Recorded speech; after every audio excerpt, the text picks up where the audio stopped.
ప్రపంచ స్థాయి మౌలిక సదుపాయాలతో కూడినటువంటి రాజధాని కావాలి అని చెప్పి ఆలోచన జరిగినప్పుడే అమరావతి అనే ఈ ప్రజా రాజధాని పురుడు పోసుకుంది. కేవలం నారా చంద్రబాబు నాయుడు గారి మీద ఉన్నటువంటి నమ్మకంతో 29 గ్రామాల ప్రజలు శాంతియుత మార్గంగా 34,000 ఎకరాల భూమిని కేవలం చంద్రబాబు నాయుడు గారి మీద, ఆయన విజన్ మీద ఉన్నటువంటి నమ్మకంతో వాళ్ళు రాష్ట్ర అభివృద్ధిలో భాగస్వాములయ్యారు. రాష్ట్రంలో 58,000 కోట్ల రూపాయల పనులు మన ప్రధానమంత్రి గౌరవనీయులు నరేంద్ర మోడీ గారి చేతుల మీదుగా ప్రారంభించారు. మరి ఉత్తరాంధ్రం చూసుకుంటే కూడా కూటమి ప్రభుత్వం అధికారంలోకి వచ్చాక, చంద్రబాబు నాయుడు గారు ముఖ్యమంత్రిగా బాధ్యతలు చేపట్టాక ఉత్తరాంధ్రలో 11,000 విశాఖ ఉక్కు ఆంధ్రుల హక్కు అన్నటువంటి మన విశాఖ ఉక్కుని ప్రైవేటైజేషన్ కాకుండా 14,440 కోట్ల రూపాయల నిధులు తీసుకురాగలిగారు. ఒక్క ఫోన్ కాల్ తో, కేవలం ఒక్క ఫోన్ కాల్ తో మన యువనేత నారా లోకేష్ గారు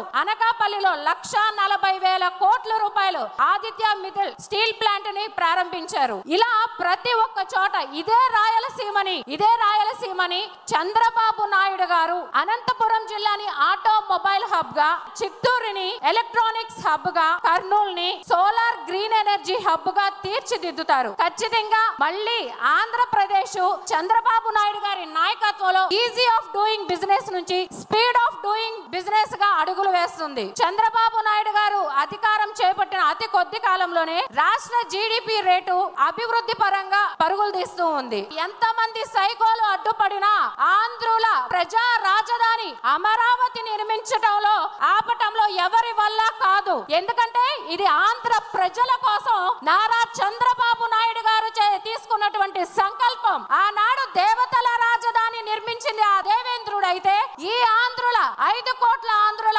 భావితరాల భవిష్యత్తు కోసం మన విశ్వనగరమైనటువంటి అమరావతిని నిర్మించేది మన నిత్య శ్రామికుడు, మన విజనరీ లీడర్ అయినటువంటి నారా చంద్రబాబు నాయుడు గారు మాత్రమే. సూర్య చంద్రులు ఉన్నంత కాలం తెలుగువారు గుండెల్లో నారా చంద్రబాబు నాయుడు గారి స్థాయి చిరస్థాయిగా నిలిచిపోతుంది అని చెప్పి ఈ సభాముఖంగా తెలియజేసుకుంటున్నాను.